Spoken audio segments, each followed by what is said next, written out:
Hi, welcome to Berkeley Middle East. I am Harun with you in video lecture series CPA FAR. Today our topic is the financial reporting environment. The main thing and important thing to learn in this chapter are standard setting for financial accounting. We will see the role of Securities and Exchange Commission in US, objectives of financial reporting for business entities, non-profit organizations and the government entities. We will see the assumptions, principle, constraint, qualitative characteristics of accounting information, elements of financial statement, how to recognize and measure the accounting. We will see the concept of recognition and measurements for accounting information, cash flow information and the present value, and finally we will see Securities and Exchange Commission reporting. We will start from our first topic, standard setting for financial accounting. In United States, Securities and Exchange Commission has been empowered by Congress to establish principles for financial reporting by publicly traded companies called issuers in the United States. The Securities and Exchange Commission has delegated this authority to Financial Accounting Standard Board and are working through them to ensure that Securities and Exchange Commission enforces all these principles and all the investors are evaluating themselves according to these approaches. In addition to overseeing financial reporting requirements, the Securities and Exchange Commission Division of Enforcement investigates possible violations of security laws and prosecutes them in federal courts. The Financial Accounting Foundation, a fully independent body established in 1973, oversees two other bodies. FASB establishes generally accepted accounting principles which are known as US GAAPs. Financial Accounting Standard Advisory Council advises the Financial Accounting Standard Boards on priorities and proposed standards and evaluate Financial Accounting Standard Board performance. The FASB follows the due procedures before issuing final pronouncements. After discussing the issues and considering input from interested parties like business, academia and professions, the FASB then votes on final draft proposals. If majority of 7 board members approves, an accounting standard update known as ASU is issued. Once an ASU has been incorporated into FASB's accounting standard codification, it's ASC, the abbreviation is ASC for this accounting standard codification, it has the US status of US GAAP. The codification is one of 2 sources of authoritative guidance for non-governmental entities in the United States. The other source of mandatory guidance consists of SEC pronouncement. These apply only to SEC registrants. Now we will see the role of International Accounting Standard Board. The board mission is summarized as follows. The IASB is committed to developing in the public interest the single set of high quality, understandable and enforceable accounting standards that require transparent and comparable information in general purpose financial statements. The principal benefit of single set of global standards is that multinational corporations do not have to rewrite their statements in the local GAAP to trade their stock on the local exchange. Foreign investment is thereby made much more easier and the cost of capital is lowered. The IASB issues authoritative pronouncements in the form of International Financial Reporting Standards. These are known commonly as IFRS. The IASB approach to standard setting recognizes a need to publish standards that will have worldwide acceptance accordingly. IFRS are principally based. IFRS tends to be less detailed than US GAAP, with few exceptions and less interpretive and implementation guidance. Thus, they require a greater exercise of professional judgment regarding their application to economic substance of transaction.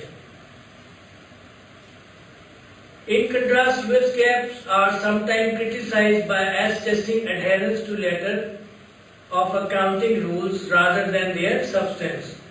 For this reason, as a part of its convergence initiative, the Financial Accounting Standard Board is considering a more principle-based approach to standard setting. Pronouncements of IASB are not binding. It's not a binding for the organization. Their authority is restricted to the willingness of national authorities to adopt them. IFRS were recognized by the European Union as of January 1, 2005. As of November 1, 2010, the IASB has issued 9 IFRS and retroactively approved 29 IAS, the International Accounting Standards. In September 2002, in a landmark memorandum of understanding, the FASB and IASB pledged to use their best effort to make existing financial reporting standards fully compatible as soon as is practicable and to coordinate their future work program to ensure that once achieved, compatibility is maintained. This memorandum began the Convergence Project, an effort to harmonize US GAAP and IFRS. In the financial phase of Convergence Project, the FASB and IASB have announced that they will issue standards on crucial matters such as revenue recognition by January 2011 and complete work on certain other issues by December 2011. Now we will see what is Governmental Accounting Standard Board.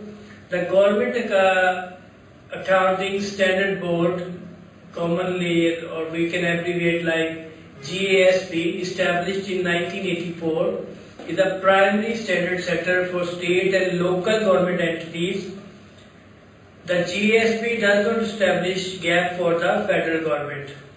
The GASB was formed to address the problems of comparability of government financial statement with those of private enterprises. GASB statements have the status of GAAP for state or local government. Accounting principles for the federal government are issued by the Federal Accounting Standard Advisory Board, FASAB, established in 1990. Now we will see the objective of financial reporting for the business entities.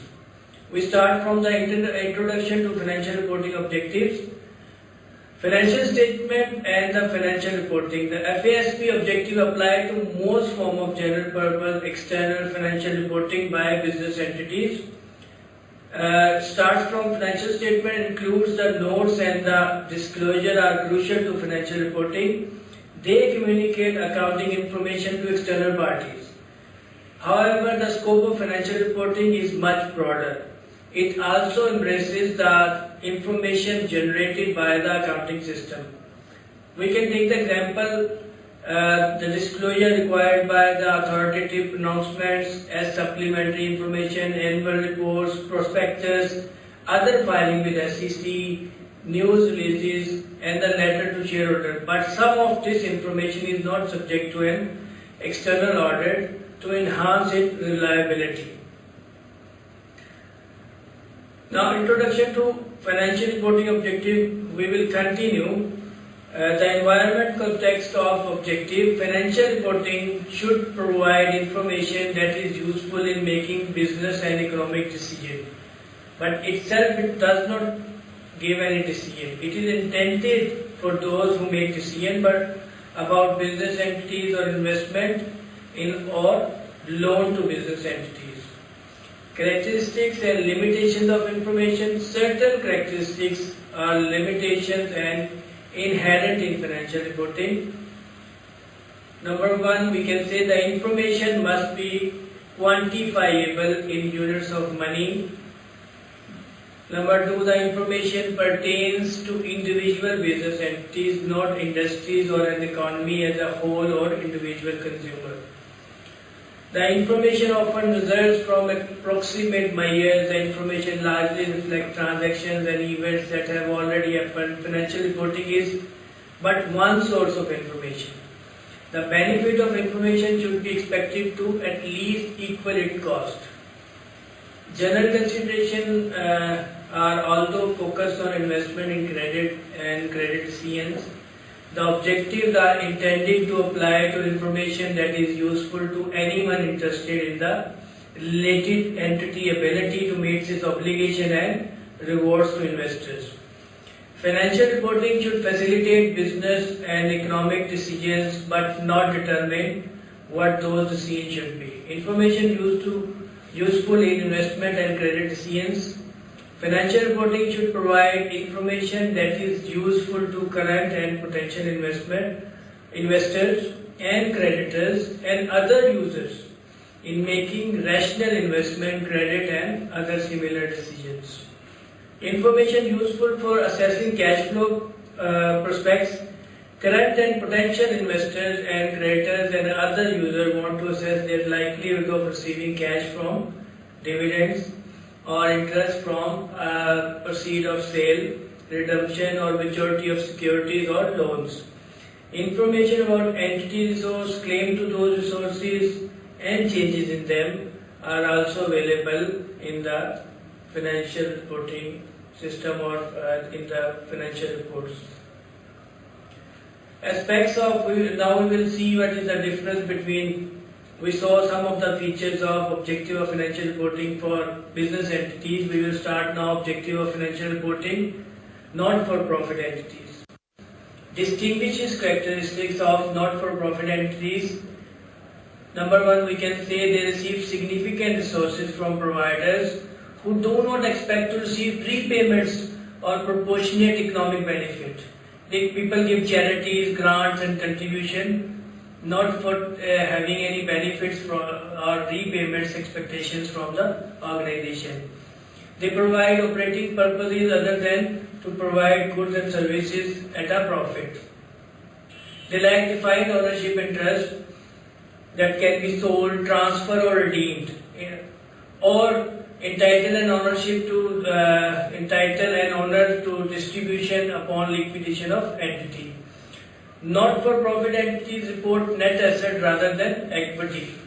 An entity may possess some of the characteristics of a non-profit entity but not others. Examples include private, not-for-profit hospitals and schools that receive small amount of contribution but are essentially dependent on debt issues and user fees. Users and their reporting needs. The FASB identified 4 key stakeholders group that are interested in financial reporting by non-business entities. Number 1, resource provider. Number 2, constituents. Number 3, governing and oversight bodies. And number 4, managers. We will see the stakeholders for the profit entities are primarily concerned about financial returns. By contrast, stakeholders for not-for-profit entities are primarily concerned about the services rendered and the continuing ability to render those services. Objectives include providing information useful in making resource allocation decisions, useful in assessing services and abilities to provide services, useful in assessing management, stewardship and performance, about economic resources, obligation, net resources and changes in them, about the performance of an organization during a period, about factors they may affect an organization's liquidity, consisting of explanations and interpretations to help users understand financial information presented.